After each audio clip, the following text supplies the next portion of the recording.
Trocando Ideias.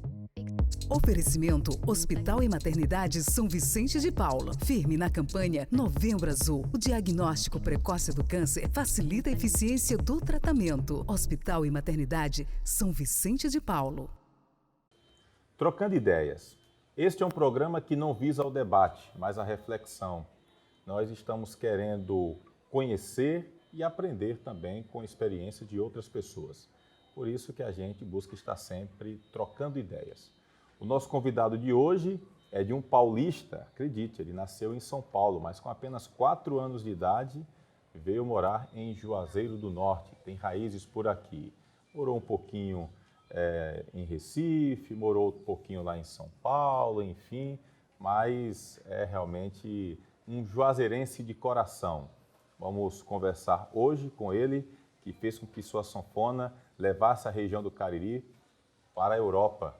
Nosso querido Fábio Carneirinho, Vicente Fábio Carneiro da Silva. Vulgo Fábio Carneirinho. Fábio Carneirinho. O Carneirinho, então, vem por causa do sobrenome do Carneiro? Exatamente. Meu pai, Zé Carneiro, gostava de ficar com os amigos lá pertinho lá de casa, tomando uma cervejinha, jogando baralho e tal. Aí minha mãe dizia, vai chamar teu pai que tá na hora da janta. Aí eu ia, e quando chegava lá, não, Carneiro, lá vem Carneirinho já lhe chamar. Aí ficou Carneirinho assim e tal. E eu adotei o nome artístico mesmo, Fábio Carneirinho.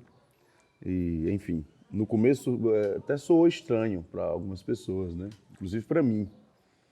O nome, Fábio Carneirinho, eu disse, bem, é o meu nome, né? No diminutivo. Na época ainda o meu peso ainda era só 2 dígitos, então dava para chamar Carneirinho, né? Hoje já não dá mais. Mas aí ficou Fábio Carneirinho. Fábio, você, enfim, apenas nasceu em São Paulo. Muito São Caetano novo, do Sul. E muito novo veio morar em Juazeiro. Sua família é daqui, de Juazeiro. Foi meio que um acidente, então, morar por lá. Exatamente. Meus pais são de Caririaçu, Vila Feitosa, em Caririaçu. E aí eles foram para São Paulo, não juntos, né? Meu pai foi numa época, minha mãe noutra. E lá se encontraram, né? Já se conheciam daqui lá do sítio. E lá se encontraram, casaram e nasceu eu e meu irmão. Eu já quase completando 4 anos, meus pais decidiram voltar para o Ceará, né? Mas não voltaram para Caririaçu, voltaram para Juazeiro.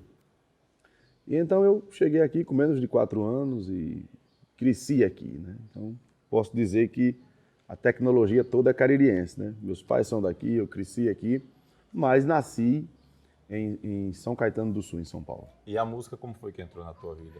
Rapaz, desde criança já percebia-se, né, que a minha vocação era para a música.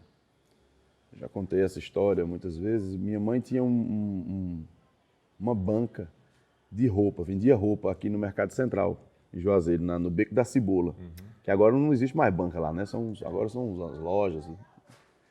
E aí, na época, eu estudava de manhã, saía do colégio, ia para casa, almoçava, pegava o almoço para vir trazer para a banca da minha mãe, né? Aqui no centro. E aí, depois do almoço, ficava por lá, aí pegava as caixas que guardava as mercadorias e montava, fazia tipo uma bateria, né? Cabo de vassoura era um violão, enfim, coisa de menino, né? Então daí já percebia-se, né, que meu jeito era para música. Até que um dia minha mãe comprou um teclado para mim, influenciado por uma vizinha dela que tinha uma lojinha de roupa também lá no mercado. Teca. Terezinha, a gente chamava de Teca. Teca, Fátima, dá um instrumento a esse menino, que ele tem jeito. Aí minha mãe, não, esse menino só faz raiva, que de fato eu fui um menino meio traquino. Aí, mas beleza, eu vou dar um teclado. Eu pedi a ela um teclado, né? Eu já sabia dar algumas notinhas dos teclados que meu primo tinha um, eu vivia na casa lá da minha tia, fuçando. Quem tinha o teclado, eu só vivia na casa desse povo. Até que minha mãe me deu um teclado ruim, cara, ruim, mas foi o primeiro, né? E a condição que minha mãe deu foi para tocar na igreja. Vou lhe dar o teclado para você tocar na igreja. Toquei na igreja, pelo menos os primeiros 6 meses, né? Aí depois eu comecei a receber convite, já estava tocando razoavelmente direitinho, assim, muito amador ainda, mas... E aí começou a história até hoje. Mas então a sanfona demorou um pouquinho para entrar na sua vida. Sim, eu vim aprender a tocar sanfona, assim, a gente está sempre aprendendo, mas quando eu vim me sentir seguro, já tocar na sanfona, eu já tinha 22 anos, 21 para 22 anos. Então eu já vivia dentro da música há muito tempo. Eu era verdade que tecladista. você chegou inclusive a viajar, antes mesmo de chegar a sanfona na sua vida, você chegou a viajar para a Europa, enfim, trabalhando com o teclado, com o piano. Exatamente. Eu morei quase um ano na Europa, tocando teclado. No finalzinho de 97 até o finalzinho de 98. Se você tem uma ideia, quando eu fui, o camarada que nos levou, que arrumou lá o trabalho para a gente tocar, nós fomos de navio, né? Tocava no navio. Foi preciso ir lá na minha casa pedir autorização aos meus pais, que eu ainda era de menor, não tinha 18 anos completo. Completei 18 anos em Portugal. Então eu já tocava teclado em bandas de baile, né? Que para mim foi a melhor escola. Né? A minha formação é autodidata. Tive a oportunidade, mas deixei passar de estudar música mesmo em conservatórios, até mesmo fazer, quem sabe, uma faculdade. Deixei passar isso, mas a minha formação é autodidata e eu passei para a sanfona. Sempre gostei da sanfona, né? Mas no dia a dia, tocando teclado e tal, até que um dia meu pai me deu uma sanfona. Ele trabalhava lá em São Paulo e aí ele trabalhava numa congregação de padres carmelitas. Aí tinha um padre já bem velhinho que morreu. E aí esse padre que morreu tinha uma sanfona lá que era dele. Aí o provincial lá da casa, dos religiosos, disse: não, seu Zé, nós vamos vender a sanfona. Aí meu pai comprou e mandou para mim em Recife. Eu já estava em Recife. Meu pai comprou em São Paulo. E aí aí comecei a treinar mais e tal, enfim. Até que hoje eu praticamente... meu instrumento principal é a sanfona. Apesar que de um tempo para cá eu tenho tentado me dedicar também um pouco ao piano. Piano popular, não piano erudito. Você, por mais que se coloca realmente como juazeirense de coração, né, sua criação, cresceu por aqui, mas você passou um período em São Paulo, pela questão também do trabalho, para a Europa, e passou um período em Recife. Em Recife também foi trabalhando? Trabalhando com música. Eu tocava numa banda de música religiosa. Banda do padre João Carlos Ribeiro. É um padre salesiano que ainda hoje faz shows, inclusive viaja o Brasil inteiro e até fora do país. Está aqui inclusive na região do Cariri. Exato, pois é. Agora, recentemente, em Barbalha, vai fazer um... E eu toquei 4 anos na banda do padre João Carlos. Inclusive foi também um período muito importante na minha vida, porque eu tive boas influências musicais e excelentes influências como cidadão, né, como um profissional, porque é uma das coisas que às vezes atrapalha o lado profissional das pessoas, é o lado pessoal, né?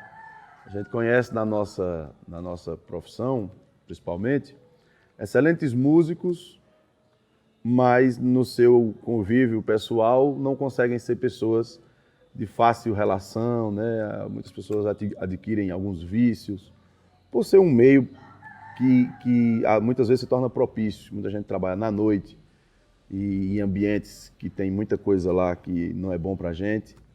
E eu tive essa influência de trabalhar com música religiosa há muito tempo e absorvi algumas, vamos dizer assim, algumas doutrinas, né? Alguns costumes que me ajudaram na formação como cidadão.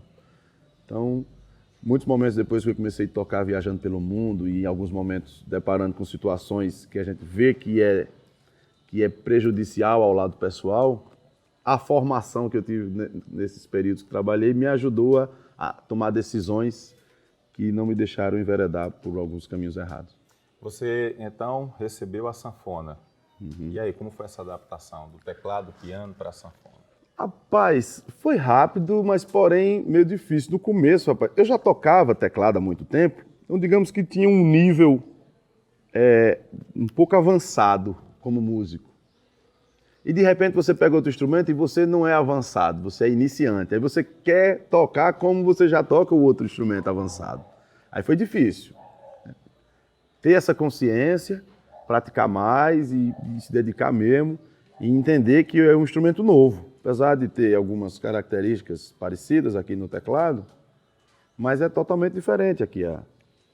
E aí, rapaz, era a dificuldade de tocar e cantar, então... Eu fazia cada careta assim, né, que o cérebro dividindo aqui. Aí os camaradas diziam: rapaz, qual é a nota que dói mais? Porque é cada careta aí. Era difícil, era tanto que no começo, meu compadre Gleidson Moraes, que é funcionário aqui da Caixa Econômica, me ajudou muito no início, ele tocava comigo também, inclusive. A gente ia tocar e assim, para mim era tão difícil tocar e cantar que o alô, mandar um abraço para alguém, era ele quem tinha que fazer, porque eu não conseguia né, parar ali, porque se eu tirasse a concentração, eu errava. Ou na letra da coisa música. demais para fazer. Ou não. Mas tudo é prática, sabe, Tony? Aí vai praticando, vai passando o tempo, vai praticando, até que chegou o tempo de ficar mais, assim, mais confortável, né? E hoje, inclusive, em certas ocasiões, para mim é difícil cantar sem tocar. Se eu inventar hoje de parar de tocar e só cantar, Hoje ele atrapalha. eu tenho que me adaptar novamente, né? Você também é compositor, você também tem várias músicas que você canta, já gravou inclusive Sim. em alguns dos seus trabalhos. Qual foi aquela primeira música que você, música autoral, que você assim tocou e foi aquela música que lhe agradou e também agradou o público? Foi a música Encostada ao Crato. Essa foi a primeira música que, de fato, as pessoas começaram a... Quem é Fábio Carneirinho, né? Começaram a se interessar mesmo pelo trabalho, né? Acho que Encostada ao Crato foi a música que... Pode tocar um pouquinho? Pode.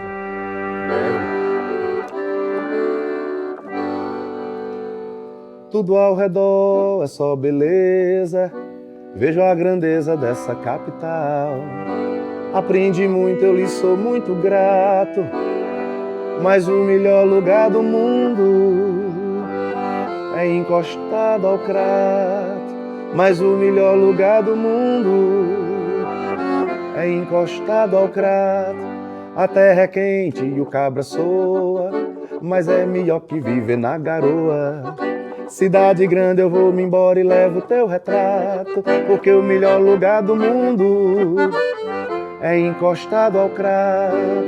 Porque o melhor lugar do mundo é encostado ao crato. Tem chapeuzinho que no fundo é lobo mau, tem sapateiro que não vale um sorrisal, tem burguesia explorando os empregados, mas o melhor lugar do mundo é assim mesmo, é encostado ao crato.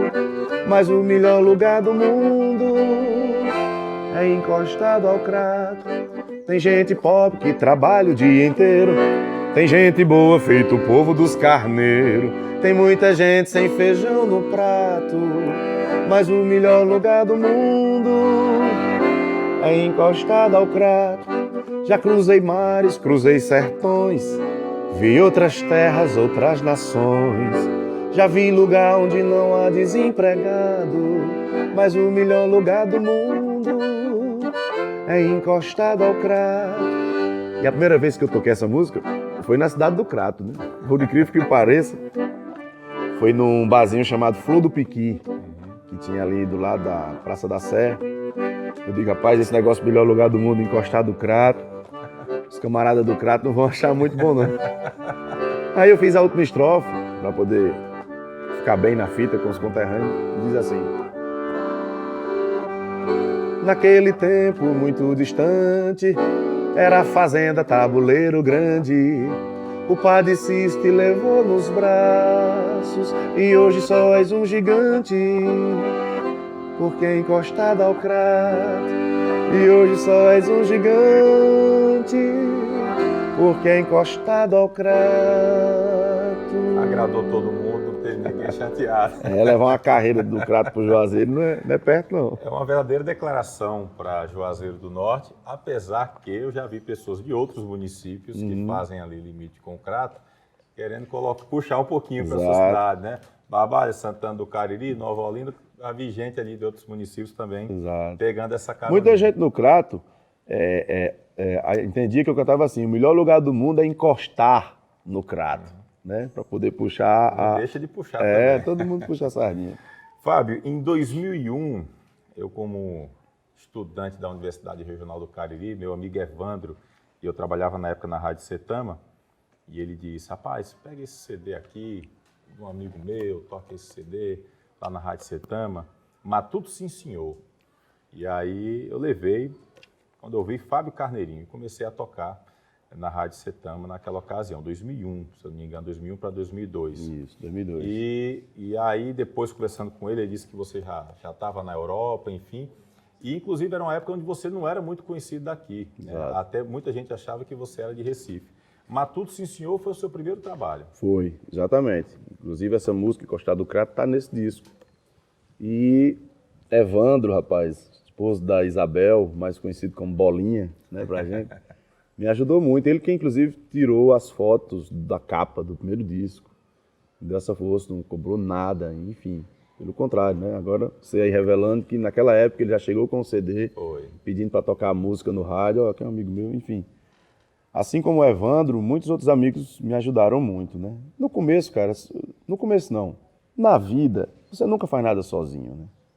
Sempre tem as pessoas que lhe auxiliam, indireta ou diretamente, né? Então eu tive essa felicidade. Nessa época, 2001 para 2002, estava começando o meu trabalho.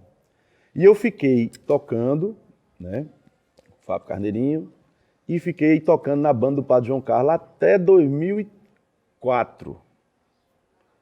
Até 2004 foi que eu decidi, de fato, me dedicar só ao trabalho de Fábio Carneirinho. Aí eu voltei do Recife, estava morando em Recife, trabalhando lá, e aí decidi vir para aqui, para o Juazeiro. Aí vim em 2004. Em 2005, eu recebi um convite para passar 5 meses na Alemanha, fazendo um trabalho musical lá, e aí fui. Né? Fiz um show aqui na Expocrato, em julho, terminou o show da Expocrato, no outro dia viajei para a Alemanha, só voltei em dezembro. Aí, quando eu voltei, já voltei com o projeto de gravar o DVD no Terreiro de Casa. Foi meu primeiro DVD gravado aqui no Sesc. Juazeiro. Tem algumas imagens na internet aí, vocês vão ver. Inclusive com participação do Luiz Fidelis, exatamente. Chu, Flávio Leandro, Chico Pessoa, exatamente. Foi o primeiro. Aí gravei esse disco em 2006, e aí quando foi 2007, eu tive uma ideia, que foi gravar já o novo DVD, que foi o DVD Aos Pés do Meu Padrinho. Inclusive algumas pessoas disseram, rapaz, você vai gravar, você acabou de gravar um DVD, vai gravar outro.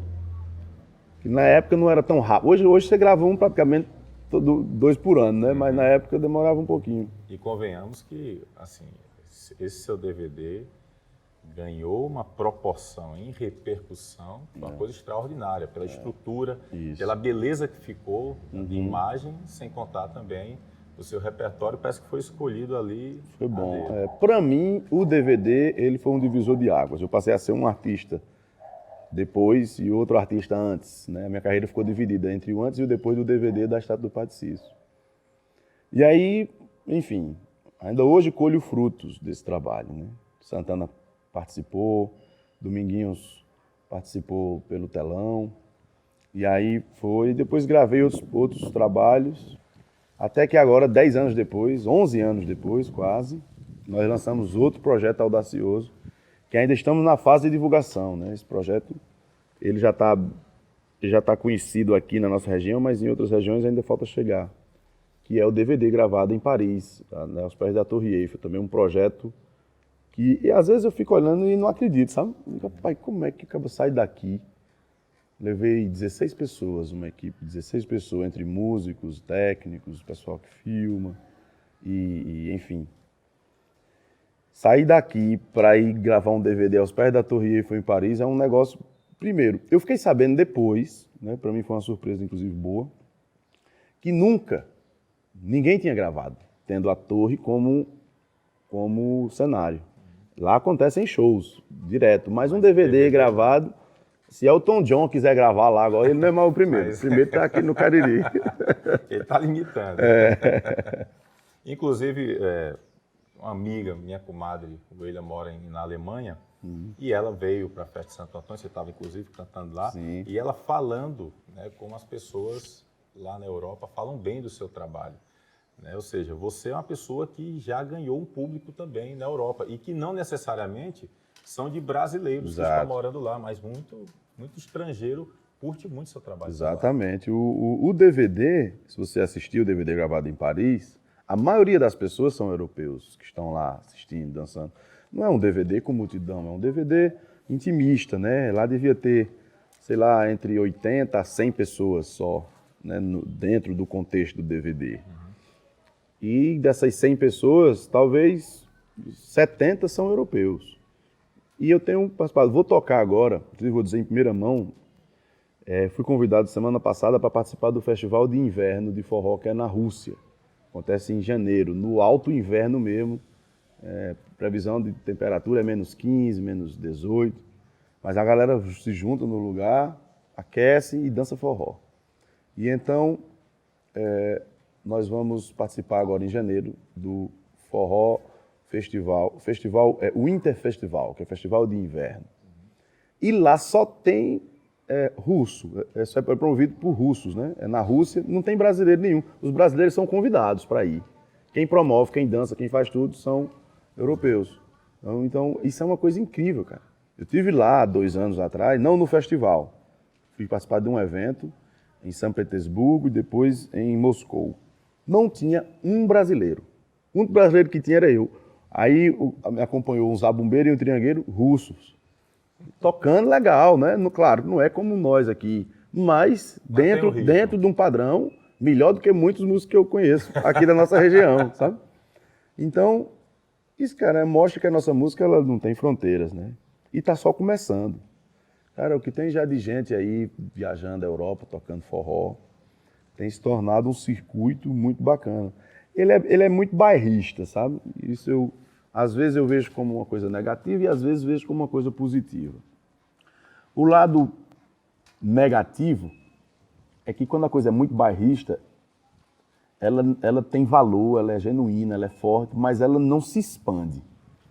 Vou dizer a exemplo o frevo no Pernambuco.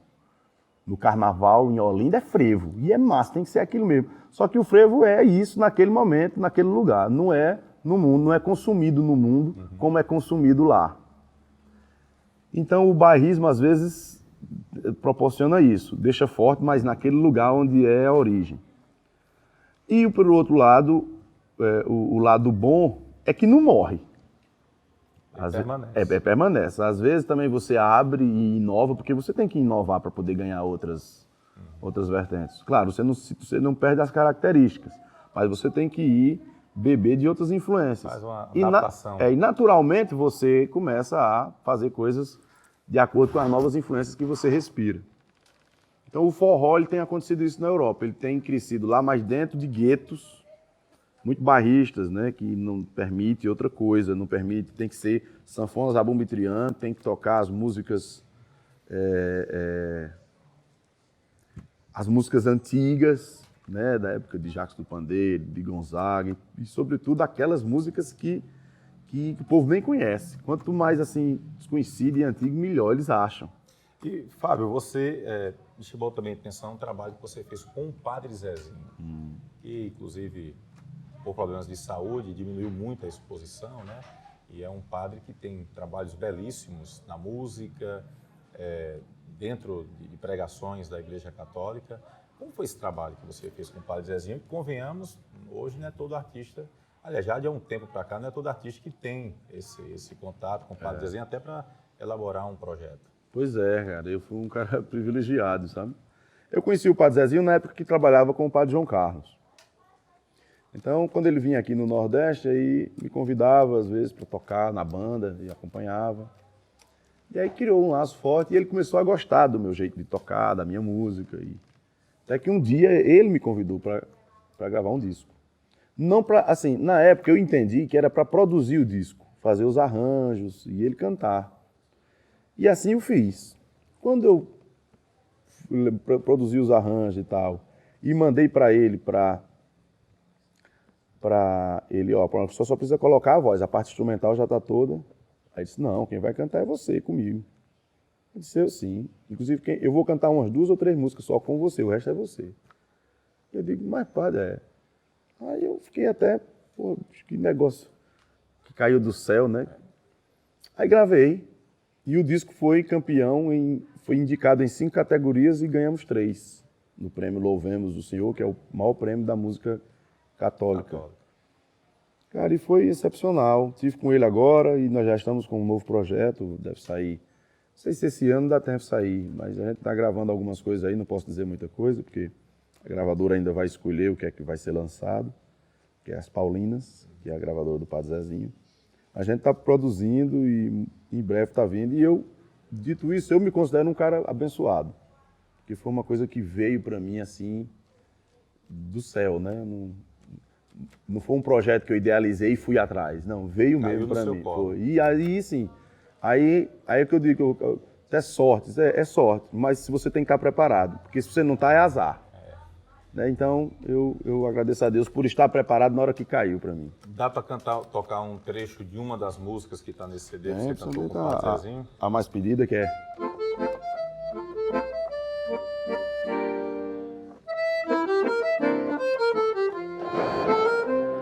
Maria de Nazaré, Maria me cativou, fez mais forte a minha fé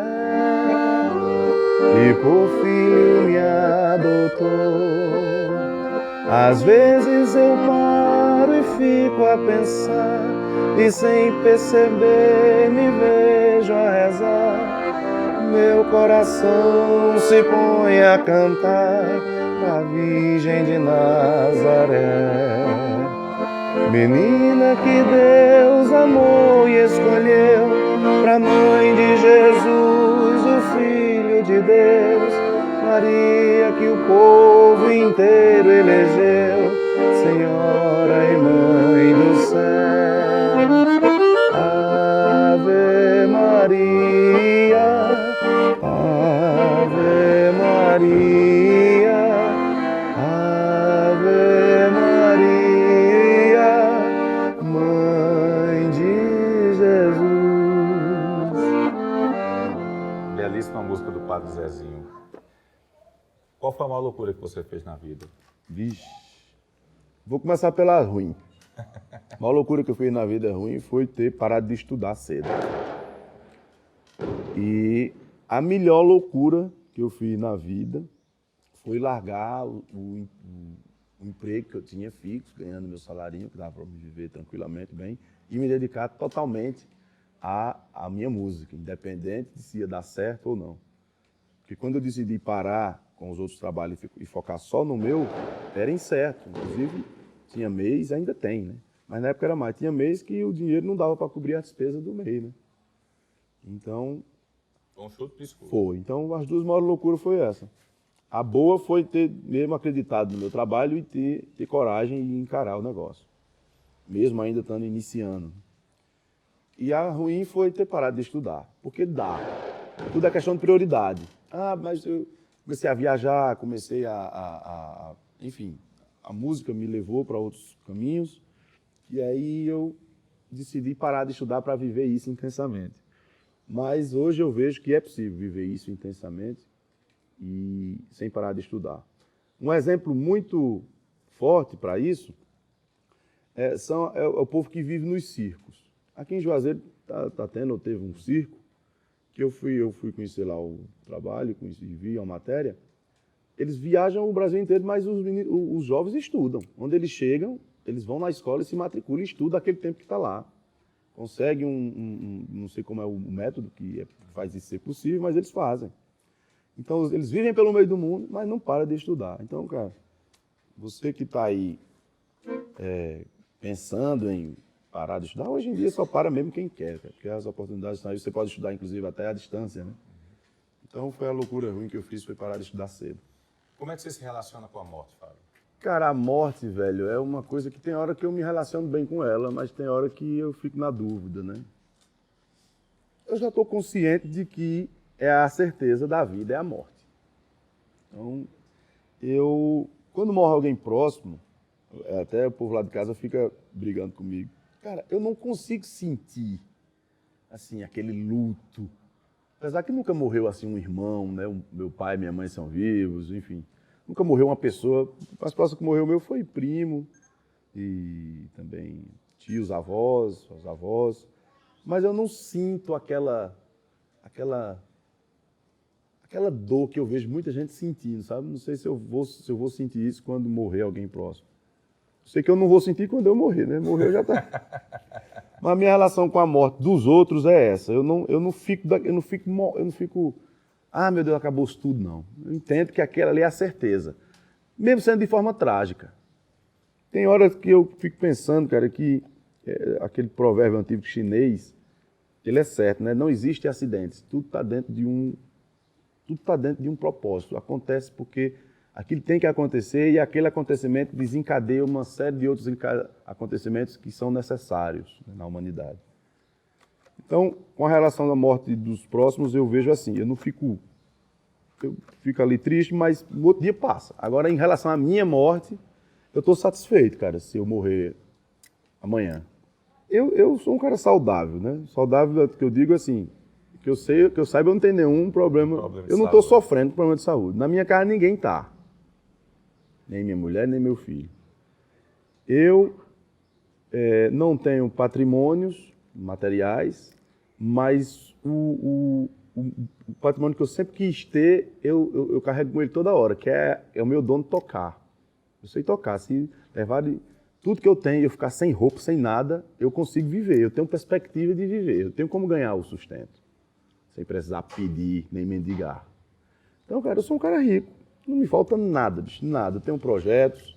Às vezes os projetos são grandes demais.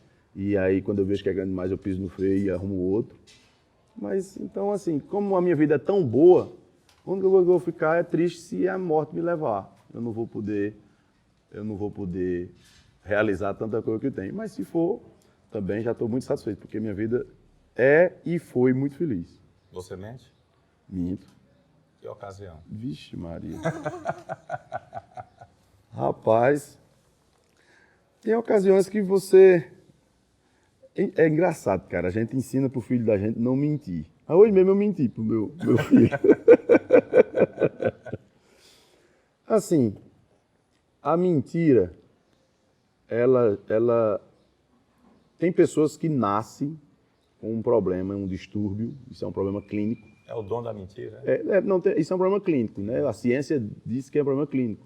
Que você mente, você inventa história, na sua cabeça aquela história foi daquele jeito, mesmo sem ter dito, ter sido, e você diz que foi, e acredita que é. Aí tem a mentira, para quem não tem esse problema clínico, que acho que é o caso de quase todo mundo, que é a situação é que faz você mentir, né? Assim, o certo é assim, é você falar a verdade, o sangue dentro no meio da canela e você falar a verdade. Esse é o certo.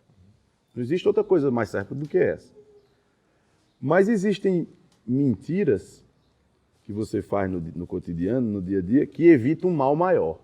Por exemplo, mulher lá do carro quando estava grávida, estava passando uma pata gorda e eu tô bonita, eu disse, tá. Era melhor. É louco de dizer se eu que não. Não, um siri dentro de uma lata. Então é isso, Dizer né? que a mulher está parecendo uma pata e Então é nessas horas. a confusão era grande. O mercado, né? O mundo capitalista faz você mentir. Na hora de você negociar, você mente. Você que eu mente é você mesmo que está ouvindo aí, você mente também. Mente, cara, não tem jeito.